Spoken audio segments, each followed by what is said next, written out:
Thank you for tuning in to the GSMC Basketball Podcast presented by the GSMC Sports Network. I am your host, Nelson, and I just wanted to apologize for being a little bit late to this stream and to the podcast. For those of you guys in the audio section, you guys aren't going to know the difference, but for those of you guys on the YouTube side and on the live show, you guys will know the difference. And I had internet problems, so I just wanted to make sure all of those were situated and all of it was fixed before I ended up doing this. And so just so happens that now it's working. So I just want to go ahead and, go off and give out the rest of the segments that I'm going to be doing in this podcast. So the first one is going to be talking about the best small forwards in the NBA. I already did a segment talking about the best point guards and the best shooting guards, so I'm just continuing with that list and doing the small forwards. Then in the second segment, I'm going to be talking about Joel Embiid receiving another medal after winning his gold medal with the United States. So I'm just going to go ahead and talk a little bit about that. Then in the third segment, I'm going to talk about the San Antonio Spurs and the possibility of them signing another player that was also participating on the French team. So, to give more chemistry for Victor Wembanyama and to help him develop into the player that he can be. And I'm just going to go ahead and talk a little bit about that in the third segment. I have an article ready for that. And then in the fourth segment, I'm going to talk about women's basketball and their ridiculous record of never losing a single game in the entire creation of their program. So I'll just talk a little bit about that in the fourth segment. We also have a special fifth segment that I reveal at the end of the fourth segment, so be sure to stay tuned for that final segment up until the fourth. If you want to know exactly what that final segment is. Before I begin, I'd like to remind everybody that your voices are extremely important to us, and we love hearing from you during the show, whether you've got a burning question, a hot take for the game, or just something that you wanted to share. We're all ears. The show is just about keeping the conversation lively and making sure that your voice is a part of the mix. So don't be shy and drop your thoughts in the chat. If you really want to make sure your comment or question gets noticed, you could use Super Chat. Just hit the $ below and below the chat box, send in your message, and it's guaranteed to get featured on the show. Plus, it's a great way to support our channel, and your super chats help us keep the lights on and bring you even more of the content that you love. We're so grateful for each and every one of you who joins us here, and your support makes all the difference. So let's keep the conversation going. Send in those super chats. If super chat isn't really your thing, you could always just use the link that's displayed below the ticker, gsmcsports.net. Tip and donate. It really helps the show. It makes it much more interactive between myself and you guys. And without further ado, let me go ahead and pull up the slides real quick. Just give me a second. And then we can go right ahead and get into the segment, which is talking about the best small forwards in the league. Again, I should remind all of you guys that this is my list, therefore my opinions. Therefore, I could put anyone that I want at number 1, I could put anyone that I want at number 10, and I can leave anyone that I don't want off of this list.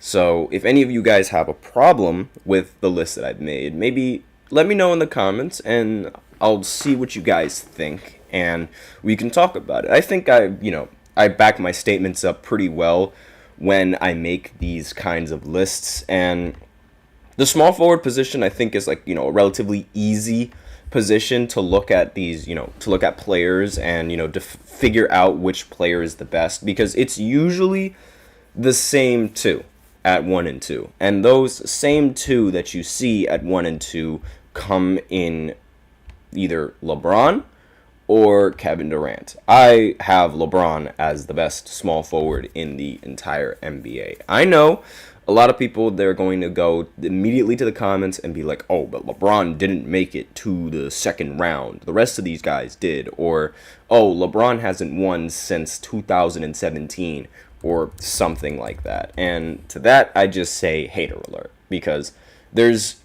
after watching these Olympics and after watching what he's been able to do in the NBA, since he won the championship back in 2020, I made a mistake. I said 2017. I meant 2020. He's been, consistent throughout his entire career. And on top of that, he's been very, very consistent towards the latter half of his career, where with the Lakers, he's averaged since winning the championship, he averaged 25 points per game. Then he averaged 30. Then he averaged 28. And now he's averaging 25.7.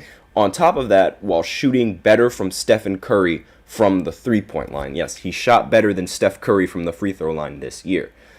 And, if you don't have him as the best small forward in the NBA, then in my opinion, you're just a hater. Because it genuinely doesn't make any sense. And this gold medal and these strings of victories that he's been able to give the United States, it only shows just how badly the Lakers have managed LeBron James and the roster.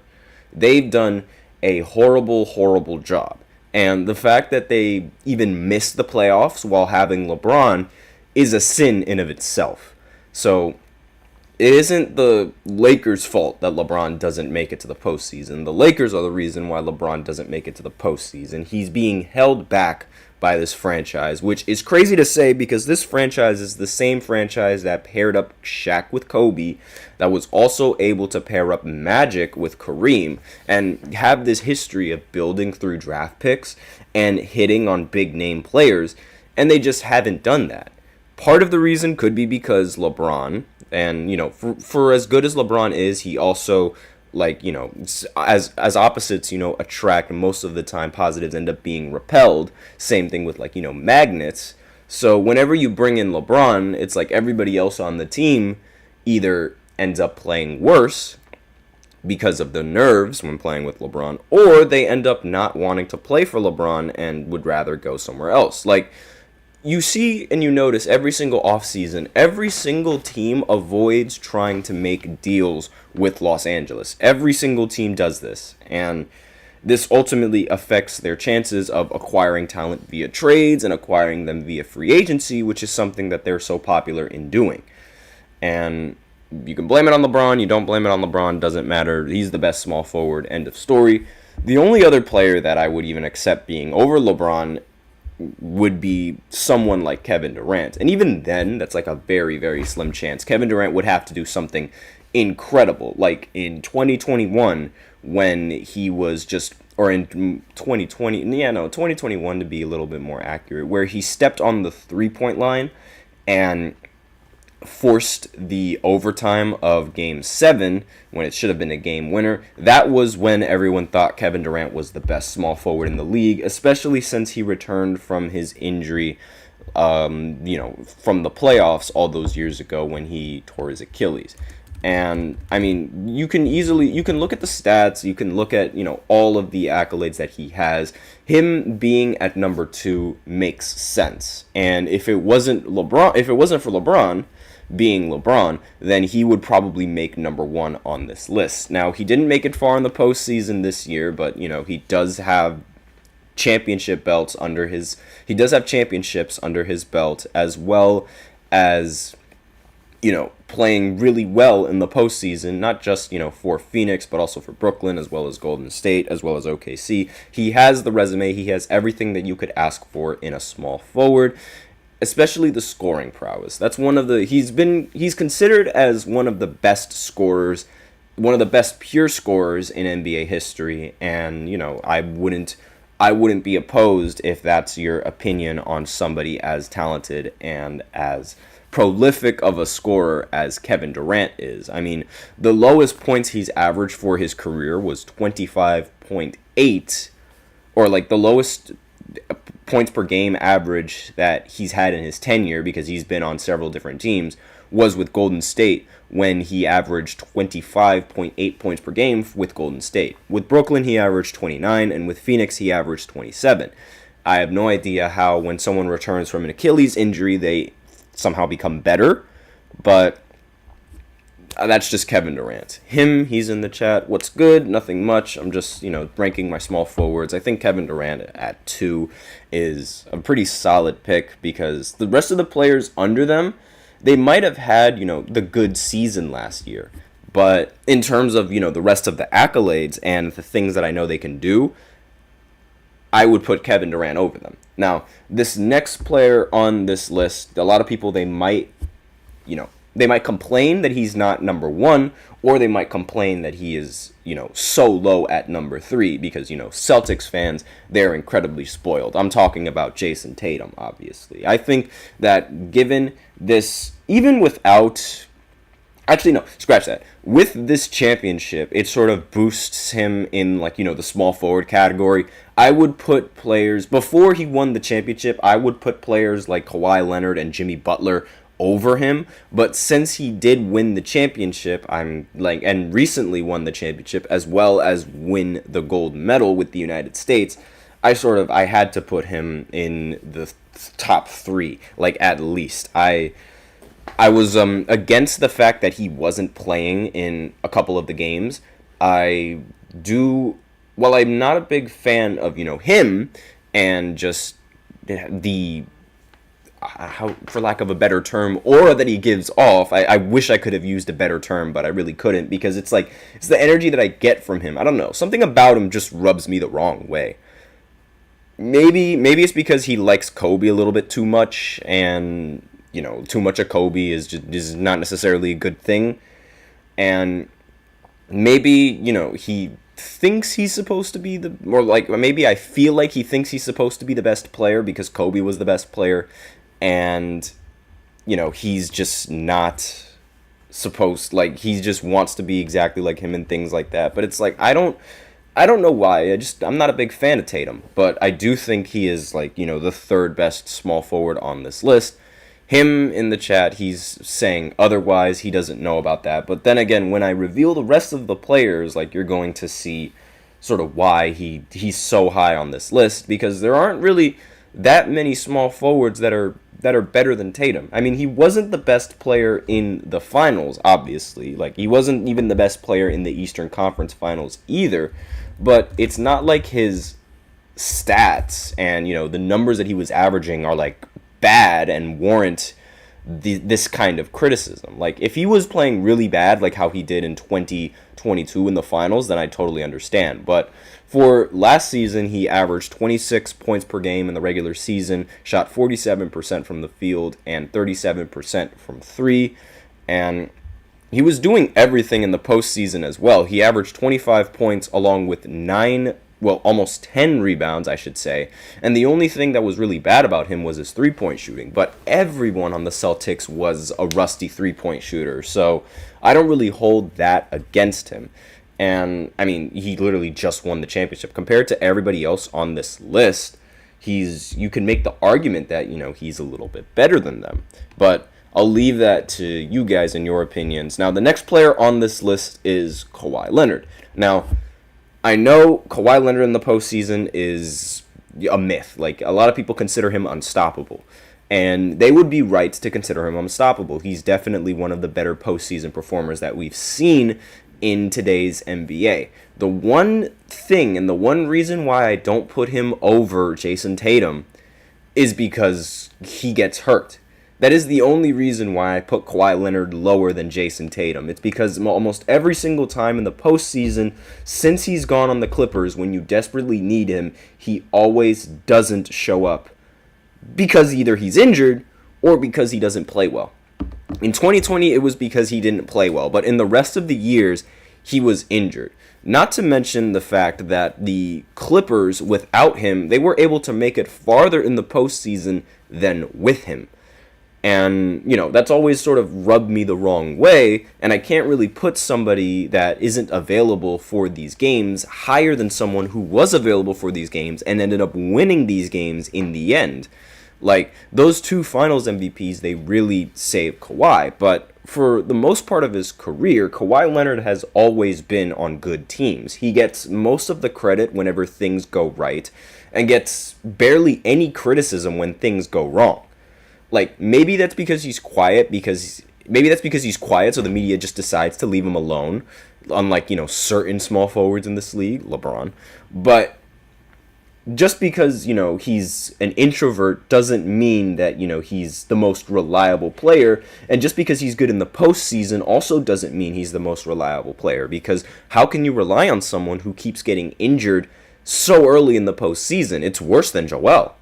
But, again, that's the only reason why I don't have him higher than Jason Tatum. Because, that whole fiasco with LA, trying to make the Clippers a relevant franchise, it was such a disaster. It wasn't even funny. And he was injured again in these most recent postseasons when he lost to Luka, and he was nowhere to be found for the team. And it's like, how am I supposed to put him over somebody that is there for every single postseason? Yes, he might have lost every single one of them up until now, but he's there, and he has way more, he has way more time in the postseason, it feels like, than Kawhi Leonard. Hell, Jason Tatum, he was drafted in around, 2018. In the span of not counting the 2 years, since the Clippers acquired Kawhi, I think Jason Tatum has been a part of more postseason series than Kawhi Leonard. And that says a lot, given how a lot of people expected Kawhi and the Clippers to go far and above and beyond and finally get over the championship hump and win the championship. So that's sort of the reason why I don't have him higher on this list and why I have Jason Tatum higher than him. Next player is Jimmy Butler. Again, another playoff myth. And again, the big reason why I don't have him higher than Tatum was because he was unavailable in the postseason. And I just think that his whole playoff Jimmy persona is just a little bit over exaggerated. I'm not that big of a fan of Jimmy Butler, and while he's expected to not play for the Miami Heat soon, but really, again, the biggest reason why I have him at number 5 is because almost in every other year with the Miami Heat, he's been able to make it to the finals. He hasn't been able to win, but he's been able to make it. And, he's averaging 20 points per game on 49% shooting as well as 41% shooting from 3. And he played 60 games last season, so he's not really worried about meeting the criteria for winning NBA accolades and things like that. But he's also a pretty solid option once the postseason comes. Now, the big problem with this most recent postseason was that he wasn't there. And that was the big reason why the Boston Celtics were able to beat the Miami Heat. Again, I can't put somebody who wasn't there for the postseason over somebody who went through the entire postseason and won it in the end. Jimmy Butler, he makes it to the finals every other year, but he doesn't end up winning the finals every other year. And his finals performance against the Nuggets was also very, very bad, along with that's really the only finals performance where he was really, really bad in it. And I can't really put him higher than Tatum just off of how it's going, And next is actually not DeMar DeRozan. Him made a prediction. He thought that DeMar was going to be next on this list. It was actually Brandon Ingram. Yeah, Brandon Ingram is the next player on this list. And Brandon Ingram, his career has been a little bit meh, I guess you could say. He hasn't really done everything in the league. He's gone to the playoffs a little bit, but he doesn't have that many accolades. This is sort of where we go down the rabbit hole of mid-tier small forwards. And, this is sort of where they're at this point in their career where it's okay, I think I figured out my role. Now I have to figure out how to win while playing my role. And it's not that easy. Not everybody does it right off the bat. And Brandon Ingram is definitely one of them. And, in my opinion, I think Brandon Ingram is, he was underrated before. Now he might be getting a little bit overrated. And if he doesn't win soon, that trade with the Pelicans is really going to haunt him, because that was the reason why he was even on New Orleans in the first place.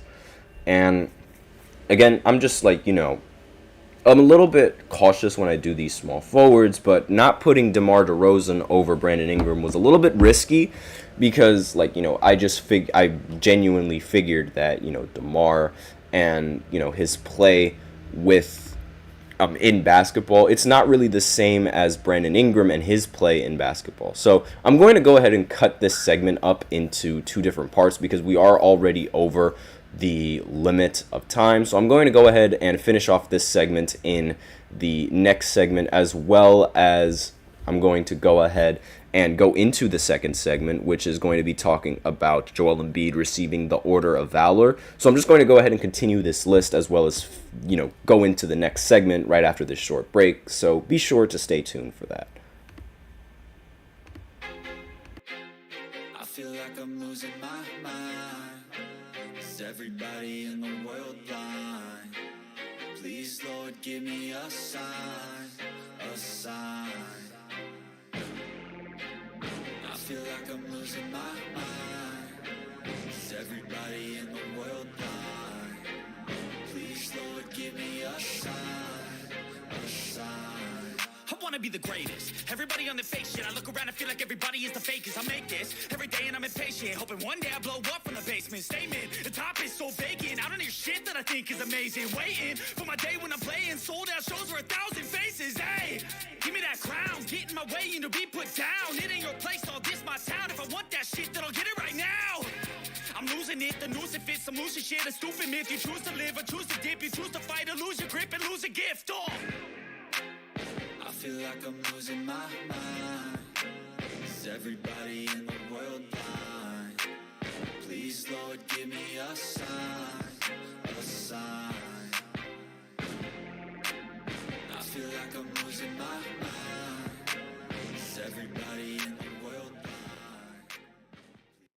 And we are back with the second segment of the GSMC Basketball Podcast, presented by the GSMC Sports Network. And in this second segment, I'm going to go ahead and continue with my list on the best small forwards. But before I do that, I'm going to talk about Joel Embiid receiving an award from Cameroon and just my opinions on that. Yeah, he just got another medal from Cameroon. And I'm going to do that first, and then I'm going to go ahead and continue with my list.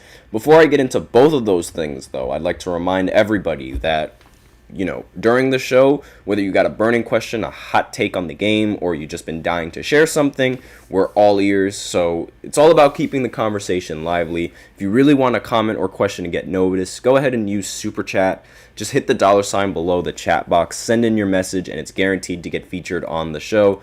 It's a great way to support our channel as well. Your Super Chats help us keep the lights on, and we're so grateful for each and every one of you who joins and, gotta fix the camera there, excuse me, and shows your support. It really makes all the difference. Let's keep the conversation going. If Super Chat isn't your thing, you could always use gsmcpodcast.net in the display below the ticker. Really helps the show, makes it much more interactive between myself and you guys. And again, without further ado, let's go ahead and get into this next segment. I'm going to talk about Joel Embiid and his medal with Cameroon first. So Joel recently just, won the award for, literally an award specific to Cameroon, and, it's called the Medal of Valor, and they gave it to him because he won the gold medal, which is, that's to my understanding as to why they gave him that medal. And it recognizes individuals who have risked their lives or personal safety to save or attempt to save another person's life. That's what the Medal of Valor is, at least in Washington. I don't know what it is for Cameroon, but I'm just going to go ahead and see what it entails in Cameroon. Yeah, it honors the given Cameroon natives who have made exceptional contributions in the field of arts, science, agriculture, commerce, or industry. So yeah, that's the Order of Valor that Joel Embiid received quickly after winning the Olympics. And I think that this, the reason why he got this award was literally because he ended up winning the gold and representing Cameroon. While he didn't represent Cameroon, everybody in the stands and everybody on Team USA and everybody knew that Joel Embiid should have played for Cameroon. That was one of the biggest dislikes of the entire Team USA team. It was the fact that Joel was on it and the fact that he wasn't playing for Cameroon.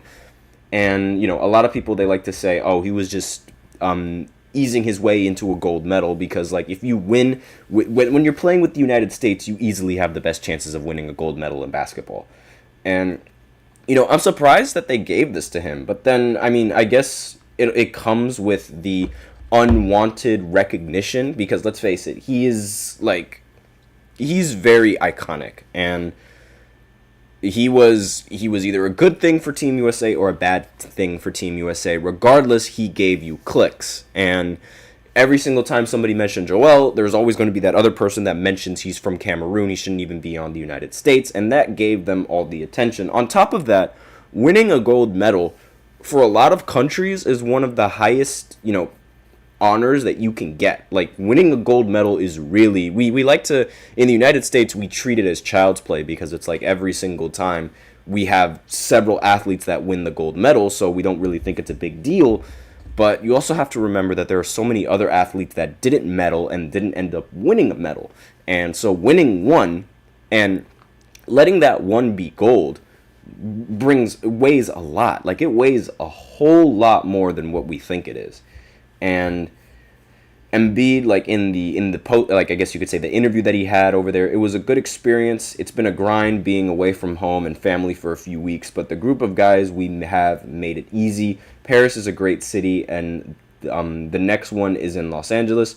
I might not be with Team USA. I might be with Cameroon. This is what he said when questioned about the 2028 Olympic Games that are being held in Los Angeles.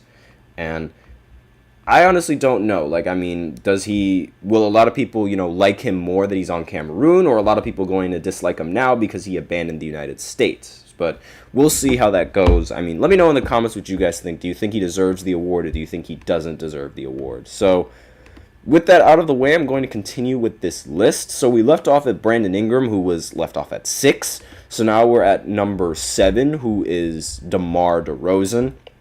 And I mean, DeMar was going to make this list eventually. It was only just a matter of time. And DeMar, he's been a little bit, I don't want to say, how should I say, confusing? Yeah, I think that's the better word. He's been very confusing. His career has been very confusing. Throughout his time with Toronto, when he was the best player, and the best player on the team, one of the biggest obstacles in his entire career was the postseason. Specifically, LeBron James. Like, he just could never, ever escape LeBron. In every single postseason that he's been in for the Eastern Conference, 3 times in a row was losing to LeBron. 3 times in a row. And ever since, that third loss, he has not been the same kind of player that I remember him when he was on Toronto. Like, he hasn't been that same leader. I really feel like in that Toronto, Kyle Lowry was the leader for that team, and DeMar was just, I guess you could say the brute for that team. Like, the scorer, the guy who mainly scores and things like that, and is rather tough with the basketball. But he wasn't a leader. And that loss that he took with Toronto, especially after, seeing Kawhi Leonard win the championship for that same team that he was a part of, it gave him, obviously, he started questioning himself. I saw this on a podcast. He really, started contemplating, is it me? Am I the reason why I can't win a championship? And ever since that tenure with Toronto, ever since then, he has not been nearly the same kind of world-stopping player that he was on Toronto. I mean, 2022, he had a pretty good year, averaging 27 points per game, but there was no playoff success with that. And he's also been having relatively good years on the Chicago Bulls, but there's just no playoff success when it comes with that. For his entire tenure with the Bulls, he shot 50% from he shot 49%, from the field, and 33% from 3. He has upped his 3-point percentage tremendously to, develop and adapt to this league now. And it's really, I'm just stunned at the fact that he has yet to win a ring, and he's also yet to make the postseason with the Chicago Bulls since 2022. I would have expected him to make it a little bit, but he barely makes it. And going from always making the playoffs to barely making the playoffs is it's going to take you some knocks. But Again, I have him higher than the rest of the small forwards on this list, and the rest of the small forwards being Franz Wagner. Now, I was previously against having Franz Wagner on this top 10 small forward list. In fact, if you were to ask me to make this list before the Olympics, I don't think Franz Wagner would even be on it. And, excuse me. Apart from signing a huge deal with the Orlando Magic, he played very well for the German team, and he was just a very, very important piece for those guys, and he was a great shooter, which was one of the biggest reasons why I didn't have him, didn't have high hopes for him when he signed that big contract with Orlando, but he's proven all of my doubts incorrect, I guess you could say. So I had to put him here, had to put him somewhere, and he's going to be. I think he'll be cool at being number 8. I think it makes sense that he's number 8. Let me know in the comments what you guys think. Again, we're sort of on like the lower end of this tier where I'm listing off some of the mid players, and another one of them is OG Anunoby. Now, OG, compared to the rest of the starters and the rest of the players on this list, he definitely has the weakest point production compared to everyone else. But really, his value is what's important. The Knicks win more games when they have him on the court than when they don't have him on the court. And his defense is also one of the best, arguably the second or maybe even third best on this list. And, Scotty's coming up. Don't worry about that. But OG Anunoby, I would put him over Scotty just because he's been able to be more value for the Knicks than Scotty has been more value to the Toronto Raptors. On top of the fact that if it wasn't for OG getting injured, the Knicks would probably be in the finals. Like, that's just me. And then finally, last player on this list is Scotty Barnes. Again, he was on my fantasy team, one of my favorite players, one of my most underrated players actually going into this season. Scotty Barnes, I would have had him higher, but I just, I don't think he's really done much aside from just 1 year compared to everyone else on this list.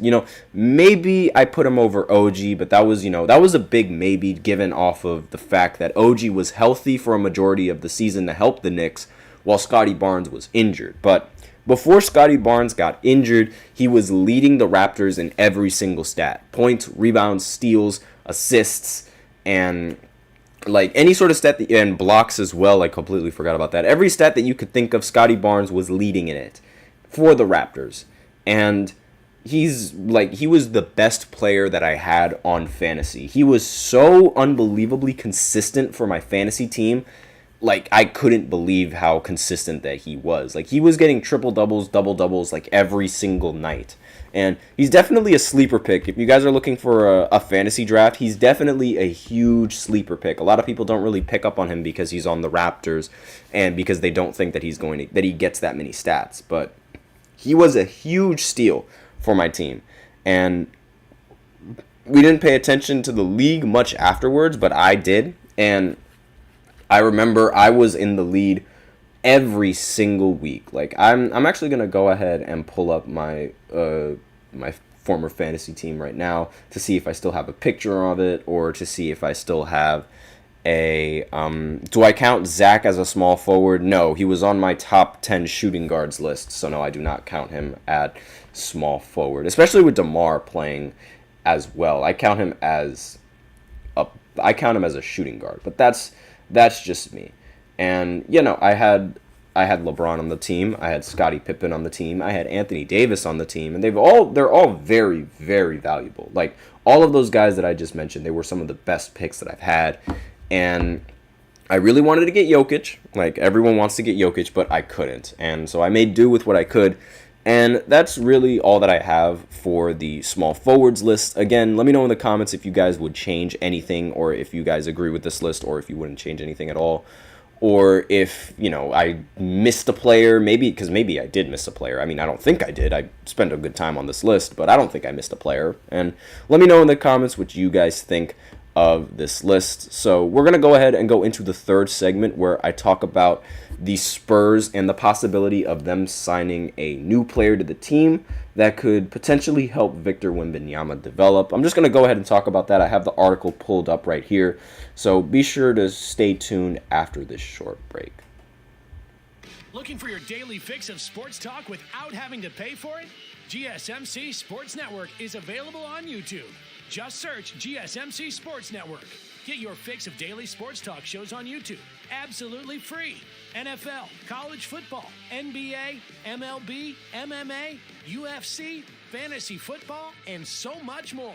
GSMC Sports Network has shows running all day long, with new sports shows starting every 2 hours. Just like on your favorite cable sports channel, except GSMC Sports Network is absolutely free. Just search GSMC Sports Network on YouTube to catch one of your new favorite shows, like the GSMC College Football Podcast, Chip Shot Football Podcast, Hoops and Heels Women's Sports Podcast, GSMC Basketball Podcast, and so many more. Check it out for yourself. GSMC Sports Network, now available on YouTube absolutely free. Search GSMC Sports Network on YouTube right now.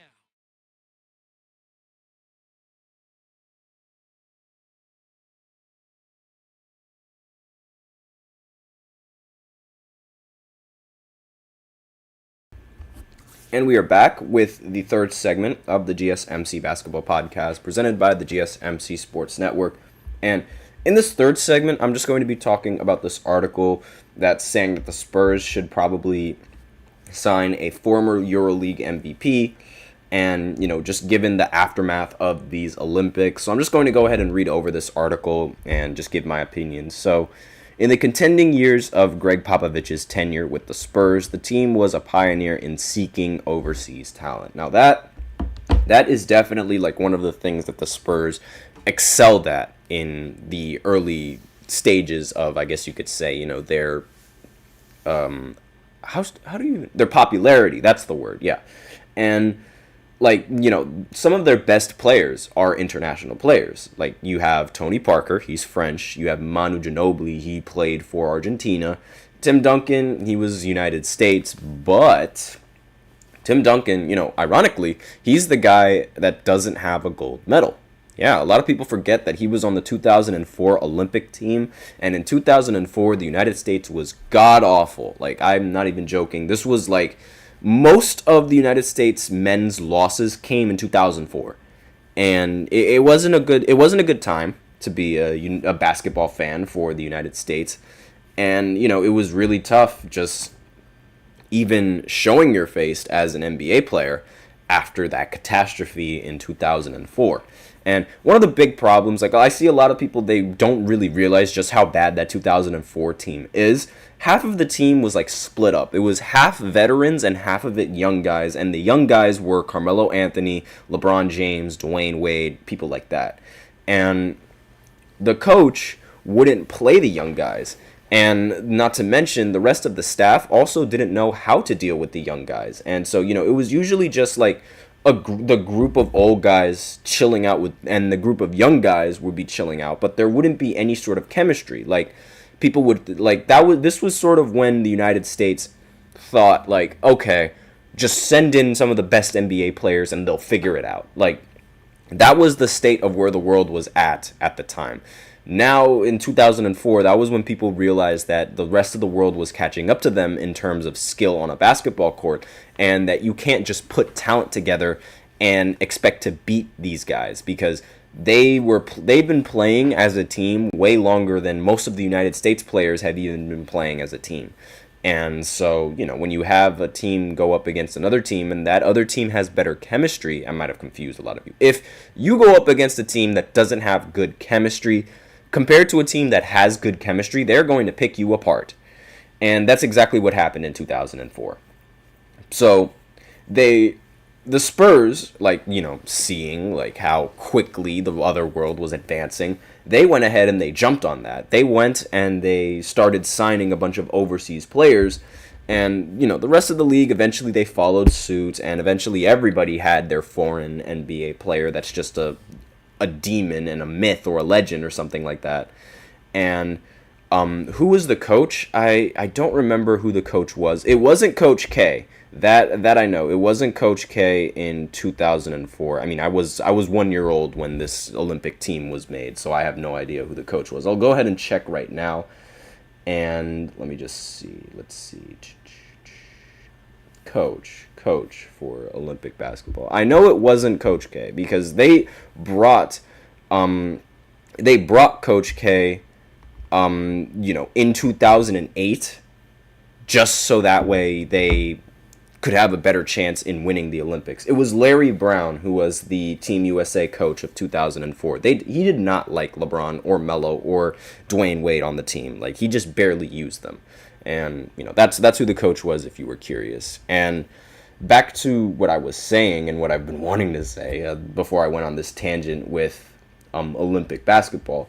The Spurs, they've been able to sign a bunch of free agents overseas. The Spurs, there's this article saying that the Spurs should sign the former EuroLeague MVP, and it's just to reclaim their throne as leaders of finding international teams. At least according to this article. So Popovich's tenure can be described as enduring long-term success, an epitome of hegemony, and it was built on a foundation of acquiring role players who plied their trades in Europe.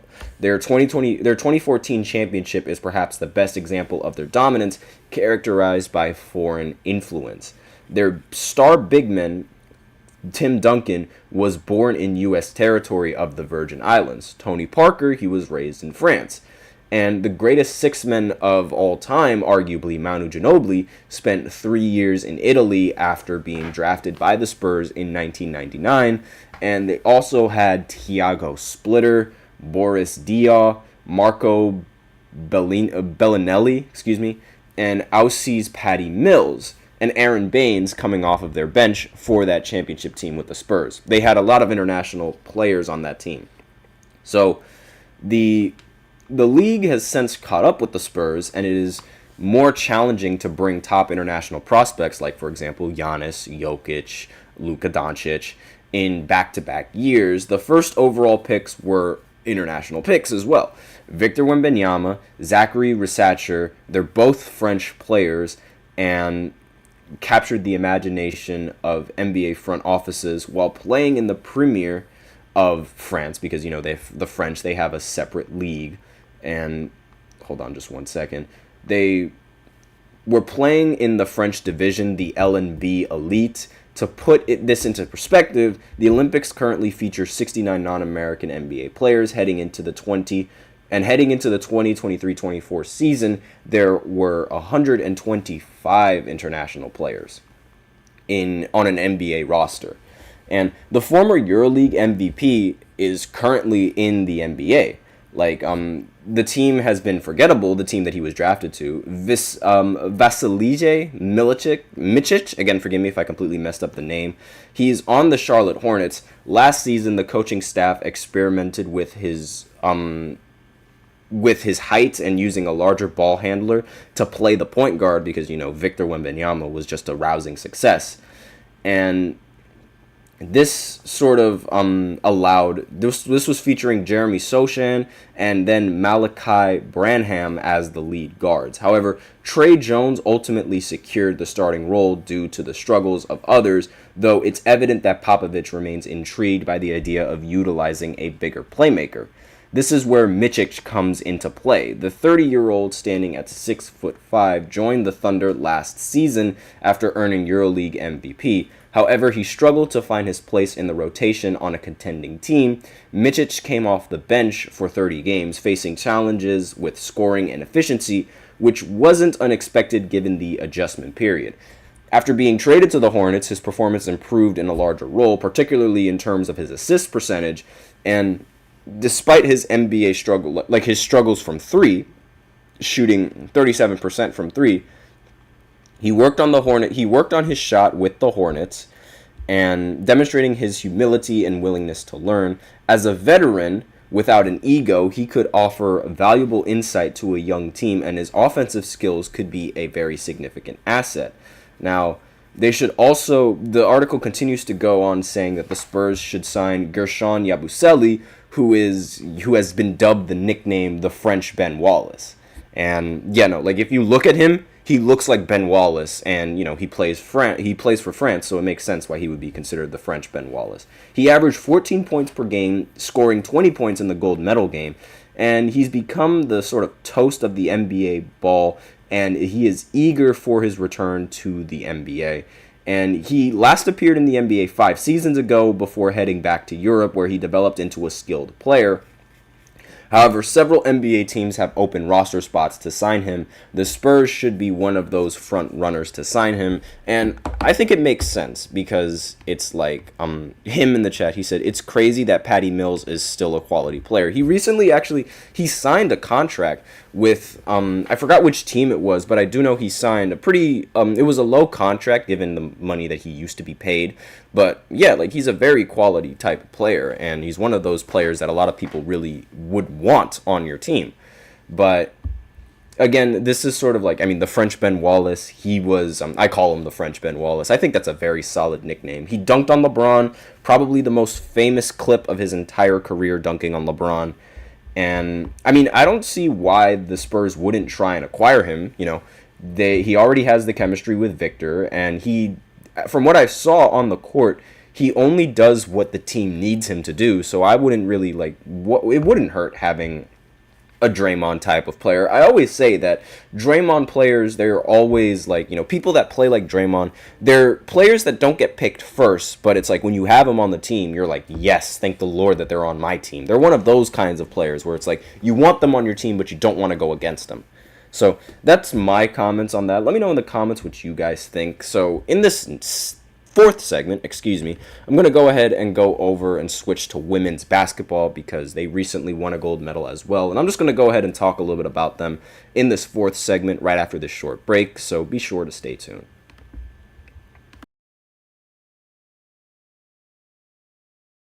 For the best and latest podcasts available anywhere, go to the podcast app on your cell phone and type in GSMC to access free content-rich podcasts on health and wellness, book reviews, sports, entertainment, relationships, social media, movies, technology, finance, and even weird news. Subscribe and download the GSMC Podcast Network's family of shows, available everywhere podcasts are found.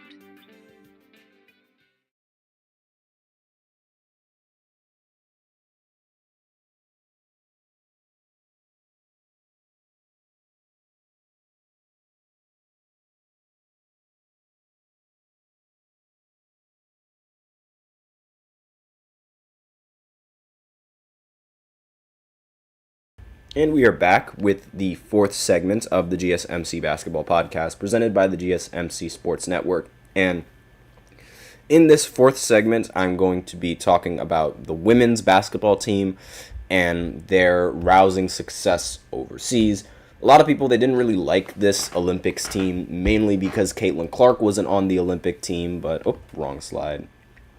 Why isn't it popping up? All right, anyways, regardless, the Olympics, the women's team, they've always been a very, very dominant team.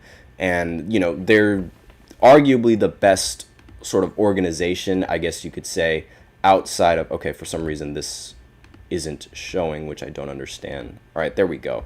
I don't know why that didn't show. I'm sorry for that. But again, he's the women's basketball team for the United States, arguably one of the best women's organizations in sports, period. Of all the if you want a team that defines dominance, that's the women's team. A lot of people, they think men's basketball is the dominant one, right? It's actually the women's basketball that's more dominant than the men's. Yeah, the men's side, overseas and international play is sort of catching up to United States, and there are more players internationally making the NBA and participating in these, teams outside of the United States. But for the women's side, it's not really all that many people overseas. You have to remember that there are some countries that don't even have a women's basketball program. But since the United States was one of the, like, since they were made so early in their time, the team was made in 1936. And actually, no, I lied. The team wasn't made in 1936. They were made in 1990s or something like that. The organization was founded in the 90s, and ever since then, the women's basketball team for the United States, they've never lost a game. Like, they've literally been undefeated since their conception. And, that's insane just to think about. And most of their wins are blowout wins. The most recent game that they played against the French, I think that was the closest game in women's basketball that I ever watched. One of the biggest reasons why women's basketball for the United States didn't get that many viewers and didn't get much viewership was because of the lack of Caitlin Clark, as well as the lack of competition compared to every other team. The United States was just so much better and so much taller than a majority of the women's teams, that were competing in these Olympics. And literally the last game that they played went down to the wire against the French team, where there was a French player, she was attempting a 3, but her foot was on the line, so it was a 2, and she ended up making the shot. If it was a 3, the game would have been into overtime.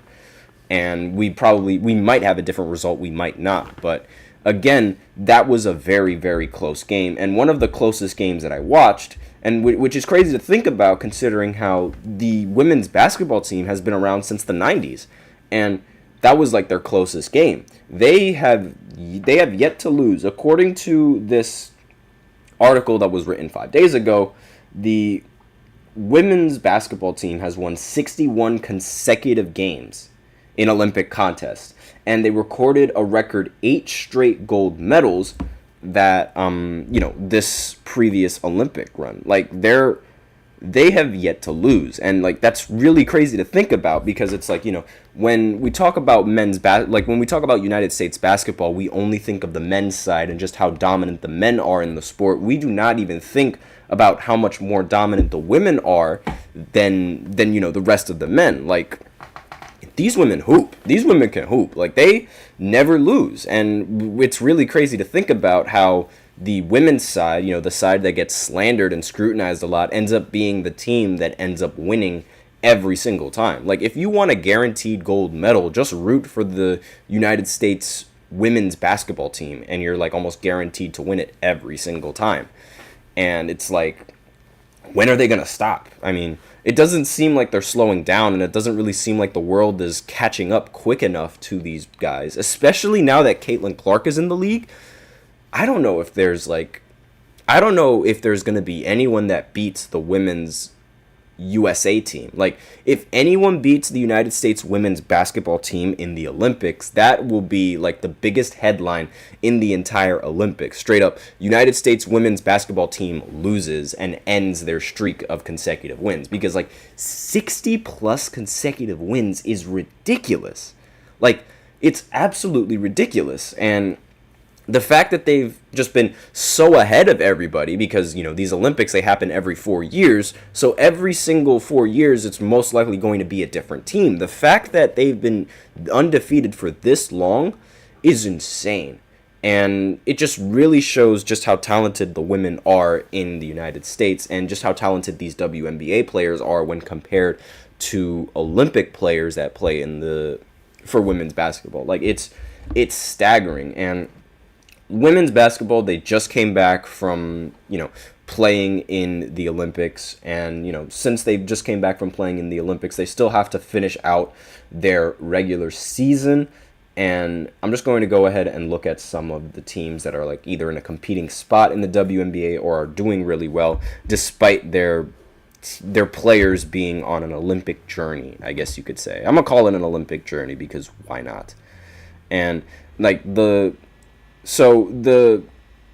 United, there was the break, obviously, they had All-Star break, so the break between the All-Star break and these Olympics, they're more or less the same, and the WNBA is set to restart once again today actually at 9 p.m. The Sparks, they play the Liberty at 9 o'clock, And, a little bit earlier, the Mystics will play the Lynx, and a little bit earlier, the Sky is going to play the Mercury, in case any of you guys are interested.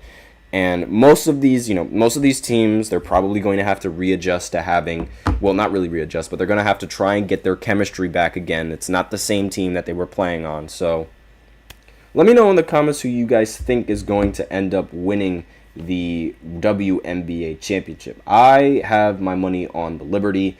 I always root for the Liberty because, let's face it, the Liberty are arguably, the best team in all of the Eastern Conference. In fact, right now they have the best record in all of the Eastern Conference, and it seems like they're going to make the postseason. Like, it really does seem like that's what's going to be the case. But again, anything can happen in this league. Right now, if you're wondering where the Indiana Fever are, they're actually ranked third in the standings compared to being dead last at one point. So that's improvement. And we're going to see just how great these players are. And that's probably the biggest reason why you didn't hear any sort of news about Caitlin Clark. It was the fact that they were on an all-star break. So just going to go ahead and throw that out there. So now we're at the final segment of the podcast. And in this final segment, I'm going to talk about Steph Curry and his status with the Warriors because there was new news that just ended up breaking out. So I'm just going to go ahead and talk a little bit about that right after this short break.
And we are back to the fifth and the final segment of the GSMC Basketball Podcast presented by the GSMC Sports Network. And in this final segment, I'm going to be talking about Steph Curry and his status with the Warriors, as well as, I'm just going to throw this in there, but the 2K ratings for the WNBA players have just been announced. I don't know if any of you guys, play 2K or if any of you guys, play any sports games, but Caitlin Clark is the highest rated overall rookie. She's a 90 overall, and Angel Reese is right there with a 90 overall as well. Let me know in the comments what you guys think of those ratings. Do you think they're too high? You think they're too low? Because in my experience in 2K, rookies never get rated that high after one season. But that's just me. So next, I'm just going to go ahead and talk about Steph and his status with the Golden State Warriors. So, according to this headline, it says, Steph Curry and Warriors are not likely to hold contract talks in the near future. Now, what does this mean? Steph Curry and the Golden State Warriors are not expected to sit down to discuss a contract extension, according to Anthony Slater of The Athletic. Slater noted that Curry is expecting to unplug from basketball-related business for a few weeks. After playing for Team USA in the Paris Olympics, and contract talks will occur on the Stars' preferred timeline, the 36-year-old is eligible for a one-year extension worth $62.6 million.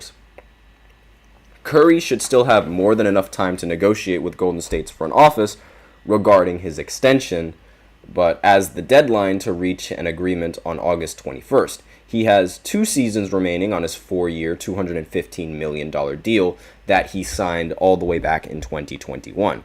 The two-time MVP has spent all 15 years of his career with the Golden State Warriors, and he doesn't seem to be considering a change of scenery anytime soon. Curry confirmed that he wants to retire as a member of the organization during a July 8 interview with Mark J. Spears of Anscape. And he's coming off of an impressive string of performances in Paris, helping U.S. earn a 5th consecutive gold medal in men's basketball. He scored 60 points in his final 2 games, hitting several clutch threes to stay alive against France and secure the gold medal for the United States. And although the Warriors are coming off a disappointing play-in tournament defeat, their offseason has been relatively, quiet. Now, if you want to count signing getting Bradley Beal in the trade that they were in as, big, then by all means go right ahead. I don't really think it's big. They lost Klay Thompson in a 6-team sign and trade, netting them Kyle Anderson and Buddy Hield. Golden State also signed DeAnthony Melton in free agency in July 8th. The Warriors, they were reportedly interested in Lauri Markkanen. That also ended up failing. They were also interested in Paul George. That also ended up failing. And as Golden State prepares for the 2024-25 season, the team's superstar point guard could decide to wait before signing a 1-year extension. That's what this article says. So a lot of people are just getting rather concerned on whether or not Steph Curry is going to sign the extension or not. Because, if we're being serious, if the Warriors don't get Steph, then the Warriors are done. And they'll always be done. They're never going to get back into that, championship groove, I don't think. And I also don't think that they'll be able to get back into that groove rather quickly.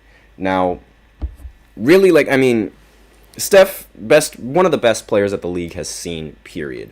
And the fact that he's, now that he's waiting on his contract, obviously that's going to draw in a lot of attention. But I think, since he said he was going to retire a Warrior, he's probably going to retire a Warrior. Let me know if you guys think that, because a lot of people are thinking that he's going to team up with LeBron eventually, which I don't think that's really going to happen. I don't know. Maybe that's just me. Maybe that's just, I just could never see them on the same team aside from the Olympics. But I really just don't see these two playing on the same team in the later parts of their career. I don't think anybody is going to take a chance on that. And especially in this league where it's very competitive and they're making new young stars that are just so much better than everyone else's yesterday players. Like Victor, he's already just taller than Giannis and he has the same potential as Giannis. It's ridiculous. And it's why would you want to waste a roster spot on one of the 2 oldest players in the NBA at the same time? I don't see that happening. But again, let me know in the comments what you guys think. What do you think Steph Curry's move should be? Do you think he should sign with the Warriors? Do you think he should go somewhere else? Do you think he should play with LeBron? Or do you think he should just retire? Because that's really where the age is for these guys. Steph could retire now and boom, that would be it. But I don't think that's what's going to happen. And, if anything, it'll probably take a really bad injury for him to retire super early. And that's really all that I have to say on this segment of the podcast. Again, let me know what you guys think. And thank you so much for tuning in to the GSMC Basketball Podcast presented by the GSMC Sports Network. Remember to subscribe to the show, leave a positive review. It really does make a difference. We also invite you to follow us on Facebook, Twitter, TikTok, and Instagram for more content and updates. As usual, we love hearing what you guys have to say. So hit the $sign below the chat box, send in your message, and it's guaranteed to get featured on the show. It's a great way to support our channel as well. We're grateful for each and every one of you who joins us here. And if Super Chat isn't really your thing, you can use the link in the description as well as the link displayed below the ticker on every show segment. That is gsmcpodcast.net. It really helps the show, makes it much more interactive between myself and you guys. That is all that I have to say to you on this segment. Thank you so much for tuning in. I am your host, Nelson, and as always, take care.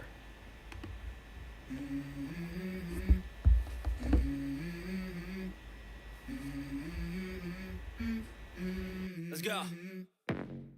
I wake up to a little bit of drool on my pillow, feel like it's gonna be a bad day. Yeah, I'm tired of shit, and the coffee ain't hit yet, damn, ain't that great. I don't